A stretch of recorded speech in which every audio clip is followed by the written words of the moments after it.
আমার পোলার 3টা মাথার বিটে গুলি লাগছে। কিভাবে? বড় ছেলে কয় যে মা তোমার ছেলে নাই।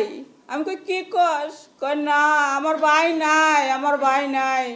তখন মানুষ আগুন পেট্রোল জ্বালায় দিতেছে, ভিতরে যায় ঢুকে আমার ছেলেরে পইরা রয়েছে। আমি কোলে নিছি, আমি টোনাই নিছি, রক্তে বাইসা যায়। কি গরম রক্ত!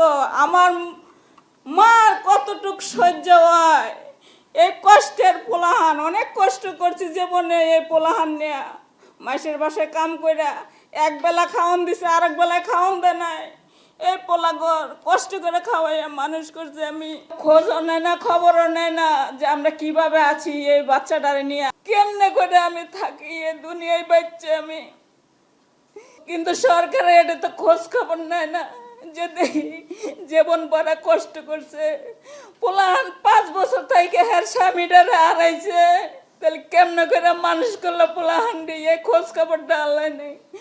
সরকারের কাছে আমি বিচার চাই, আমার জানি বিচারটা করে যে আমি কিভাবে চলবো, কিভাবে করে এই সন্তানগুনা মানুষ করবো, নাতিনটারে মানুষ করবো। বাপ হারা হইলো আমার এই নাতিনটা। আমার অনুরোধ থাকবে সকলের কাছে, সকল দল বল নির্বিশেষে, যে আপনারা আগে আমাদের শহীদদের বিচার করেন,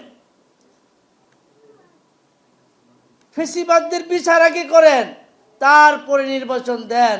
নির্বাচন দিবেন কি দিবেন না তারপরে যান। আগে আমাদের শহীদদের পুনর্বাসন করেন, শহীদ পরিবারদেরকে পুনর্বাসন করেন এবং জুলাইয়ের সনদ ঘোষণা করেন এবং বিচার প্রক্রিয়া চালু জরুরিভাবে চালু করেন। এই হইল আমার প্রত্যাশা।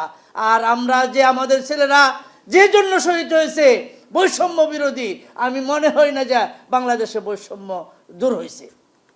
আমার মনে হইতেছে না। আমার যত জায়গায় যাচ্ছি কোনো জায়গায় আমি দেখতেছি না যে বৈষম্য নাই।